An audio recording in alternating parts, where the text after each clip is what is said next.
And I tried hard to be proud of my service, but all I could feel was shame. And racism could no longer mask the reality of the occupation. These were people, these were human beings.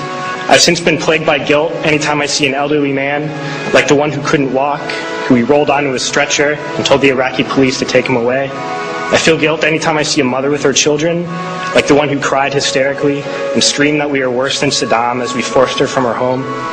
I feel guilt anytime I see a young girl, like the one I grabbed by the arm and dragged into the street.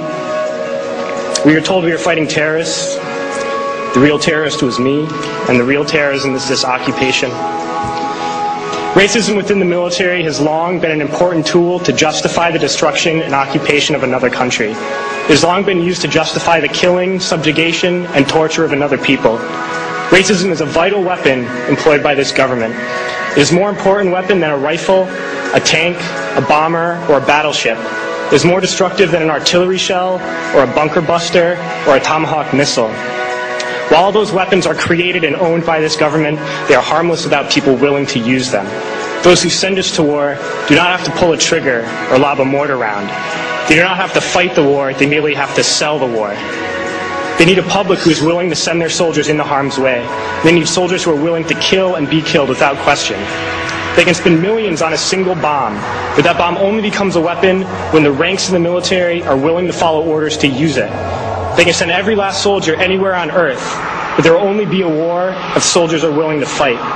And the ruling class, the billionaires who profit from human suffering, care only about expanding their wealth, controlling the world economy. Understand that their power lies only in their ability to convince us that war, oppression, and exploitation is in our interest. They understand that their wealth is dependent on their ability to convince the working class to die to control the market of another country. And convincing us to kill and die is based on their ability to make us think that we are somehow superior.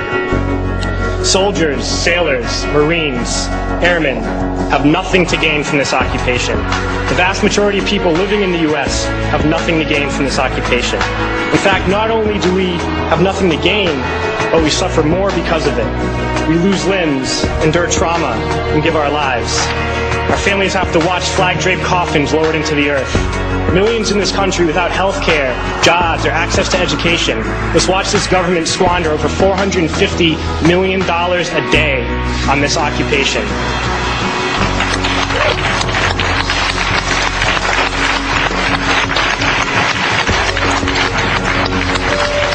Poor and working people in this country are sent to kill poor and working people in another country to make the rich richer. And without racism, soldiers would realize that they have more in common with the Iraqi people than they do with the billionaires who send us to war.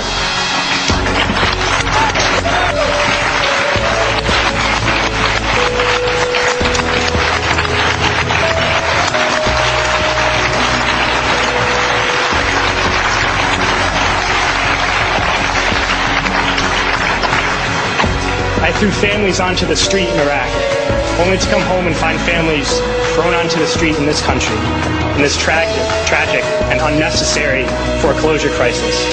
We need to wake up and realize that our real enemies are not in some distant land. They're not people whose names we don't know and cultures we don't understand. The enemy is people we know very well and people we can identify. The enemy is a system that wages war when it's profitable. The enemy is the CEOs who lay us off from our jobs when it's profitable. It's the insurance companies who deny us health care when it's profitable. It's the banks who take away our homes when it's profitable.